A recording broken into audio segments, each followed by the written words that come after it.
মেয়ের বিয়ে দিলে মেয়ে কখনোই পর হয় না, কিন্তু ছেলের বিয়ে দিলে ছেলে সেদিন থেকেই বউয়ের হয়ে যায়। আমাদের দেশে বেশিরভাগ পরিবারেই এই কথাটা শোনা যায়। তবে কথাটা কি আসলেই ঠিক? আসলেই কি কথাটা সত্যি?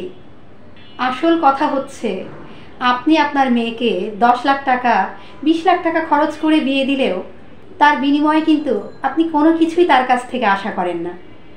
কারণ মেয়ে সুখী হলে আপনি নিজেও সুখী হন। আপনার মেয়ে আপনার চাইতে 10 গুণ সুখী হলে আপনিও 10 গুণ সুখী হন, আপনিও 10 গুণ খুশি হন। কখনোই কিন্তু আপনি আপনার সুখের সাথে আপনার মেয়ের সুখের তুলনা করেন না। মেয়ের কোনো সমস্যা হলে, মেয়ের জামাইয়ের কোনো সমস্যা হলে আপনি আপনার সাধ্যের বাইরে যেয়েও তাকে সাহায্য করেন। এটা খুব ভালো কথা, এটা একটা ভালো দিক।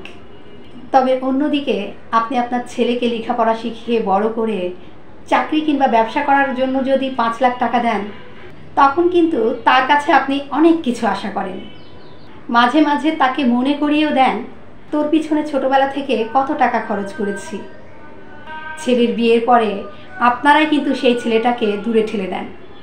তার কোনো বিপদেও আপনারা সাহায্য করতে চান না।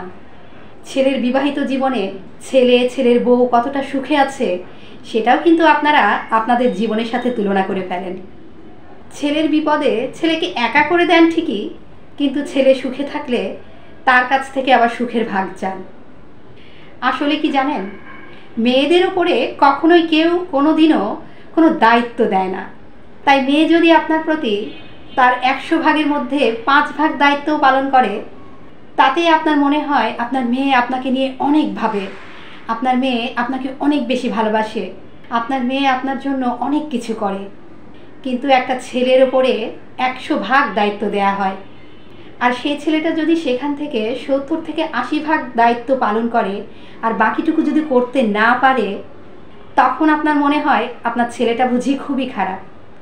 দেখেন, আপনি 10 লাখ টাকা খরচ করে মেয়েকে বিয়ে দেওয়ার পর আপনার মেয়ের জামাইয়ের সামনে কিন্তু কখনোই বলেন না আমার এত এত টাকা খরচ হয়েছে। অথচ সেই আপনি যদি ছেলের চাকরি কিংবা ব্যবসার জন্য 4-5 লাখ টাকা খরচ করেন, তখন বারবার ছেলের সামনে এবং ছেলের বউয়ের সামনে এসে অভিযোগ করতে থাকেন। আপনি আপনার মেয়ের জামাইকে যতটা সম্মান, যতটা আদর, যতটা ভালোবাসা দেন, ছেলের বউকে কি আপনি সেই আদর, সেই সম্মান, সেই ভালোবাসাটা দেন? না, দেন না তো।